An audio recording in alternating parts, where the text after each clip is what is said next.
Hello everyone and welcome all to a new video.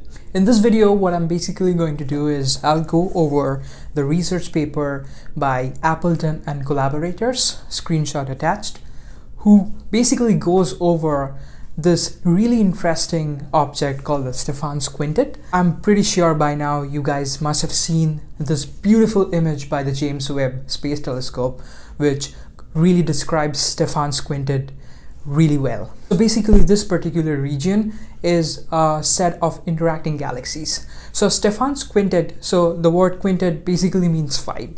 So there are actually 4 large interacting galaxies in the system.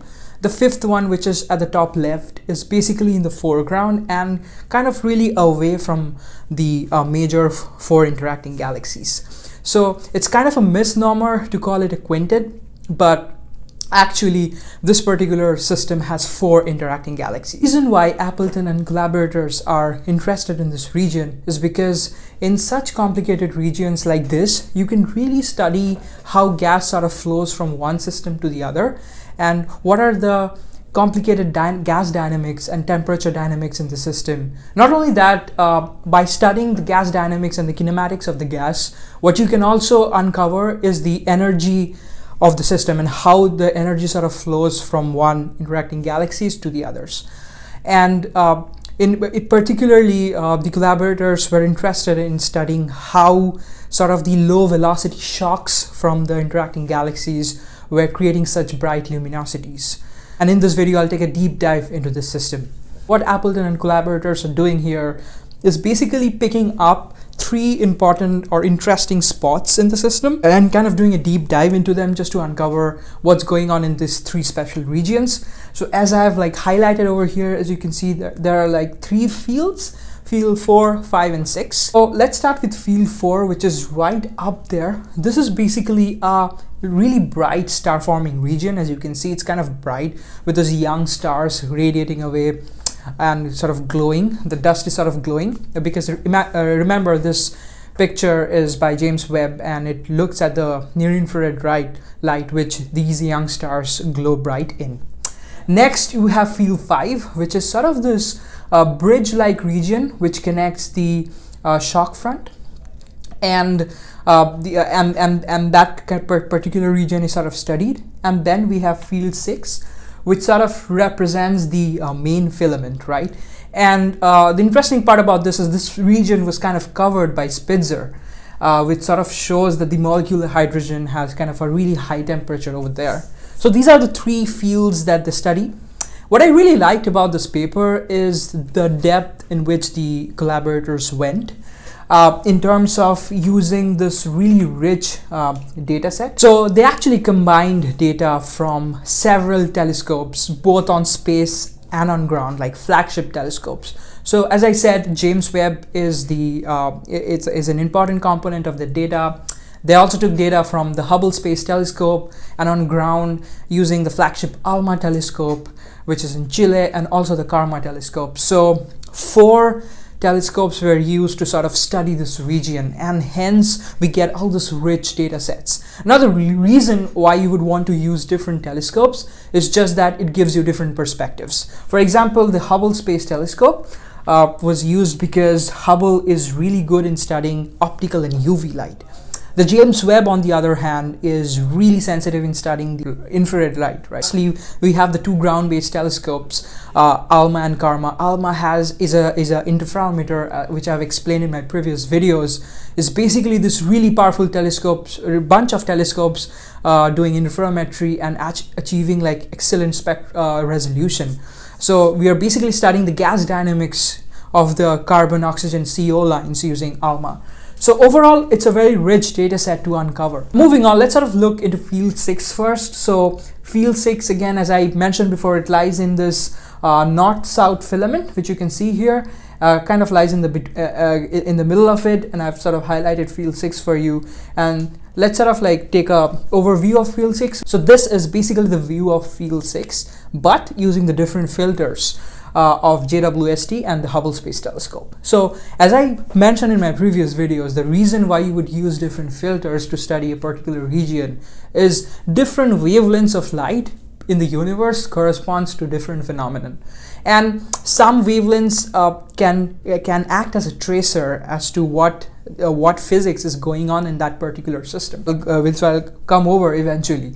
So 10 micron, 7.7 micron, 6.65 microns, these are different like filters that were used in this study. Look at this particular region, which is sort of the triangular head, has been taken using the 10 micron James Webb NIRCam instrument, and over that they have also superimposed their observations that made from ALMA, which is showing us the cold and the warm molecular gas, right? So it sort of gives you a really like a head and tail kind of structure, and I'll go later in the video as to why would you expect something like this, but it's kind of really interesting to see the shapes that these gas actually take in such complicated systems. And these are really big regions. There's a sort of like a hot spot which is forming at the head of the triangular structure, and then there's a series of like fainter clumps as you go along the feature overall. As I said, different filters will give you different views. So these are the 6.6 micron Hubble space and JWST. So you still see that overall head tail, which is being superimposed by the CO emissions. But what you uncover using these filters is really the young stars that are sort of emitting a lot in the H-alpha emissions, which the Hubble filter is really sensitive to. Now James Webb sort of further pushes that, and you can resolve more. That means you can bring out more details from the image. You can see there are like so many bright spots, and these are probably either star clusters or really young star forming regions within that particular system. They also observe this region using the ALMA and the KARMA telescopes. The best part about them is you can sort of study the gas kinematics, and it's really important to sort of understand the gas kinematics of the system. So this is basically like a moment map. What it does, it gives you a surface density of how much molecular gas is present in that region. So there are different moment maps, moment 0, moment 1, and so forth. So the moment 1 map basically gives you the field velocity, so how fast the gas is moving in that particular system. So these observations give an idea as to the speed of the gas. So in this case, the CO gas, carbon oxygen gas, is actually moving at 120 kilometers per second. So this just goes on to show how fast gases usually move in such complicated systems. And as a matter of fact, in the universe out there, we are not even like used to grasping so fast, because remember, an average bullet actually moves at like 1 kilometers a second. So these gases actually are moving at 100 to 120 times faster than a bullet is. And imagine all of those huge mass of gas moving in such systems. So these are really turbulent systems. There are really complicated dynamics in such systems, right? So let's briefly look into field 5, which said is basically this region which connects the bridge-like structure. Again, different filters showing, like, giving us different views of this region. I won't particularly go in all of the breakdown like I did previously, but I'll just show you this main structure showing in the different filters by Hubble and James Webb. And very clearly right off the bat, what you can see is this distinct triangular structure, which is really interesting. Different kind of shapes are forming within this particular system, and this one happens to be a triangular structure with sort of a ring-like feature at the end of the triangle.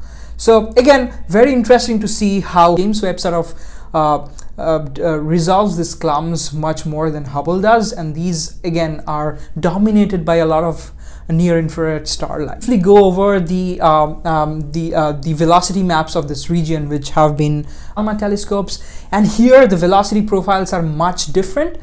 As a matter of fact, here the gas is actually more moving at a much higher velocity, like almost double of what we saw. So this is about 250 kilometers a second, which is really super fast. A lot of gas moving at such high speeds.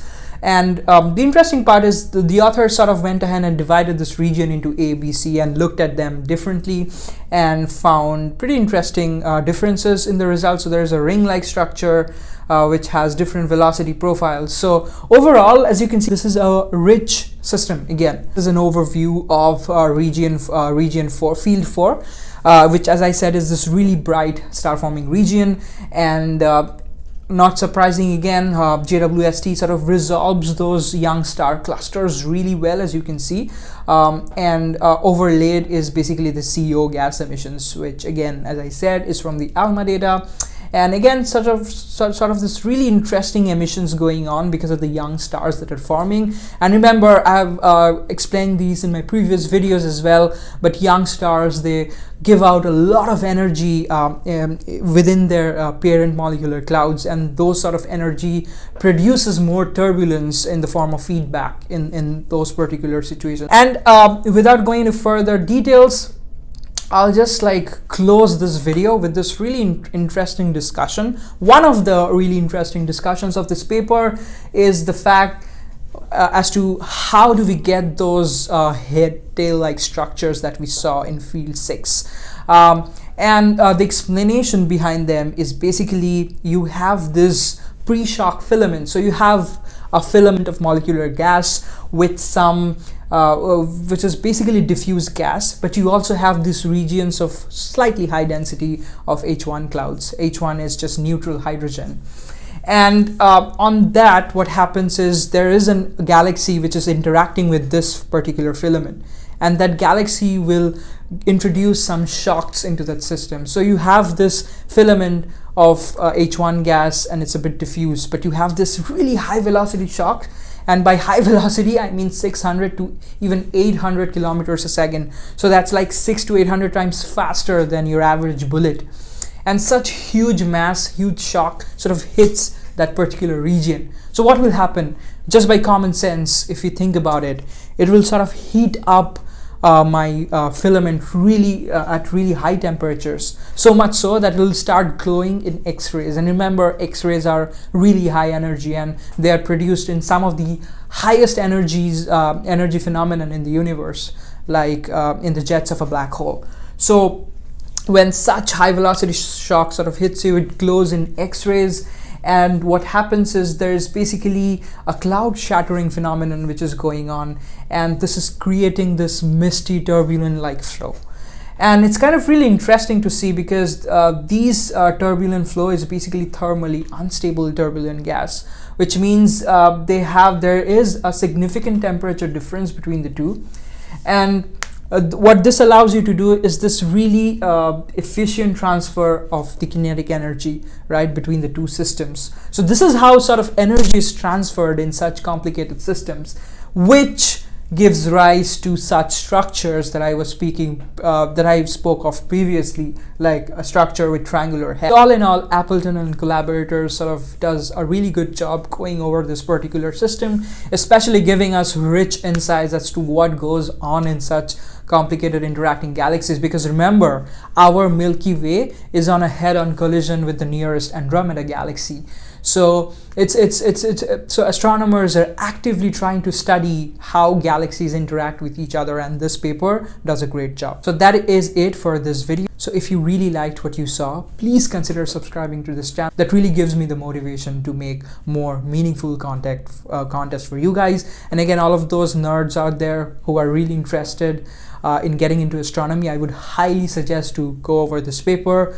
All the links regarding this paper will be in the description, but I'll catch you guys in the next one really soon. Thank you.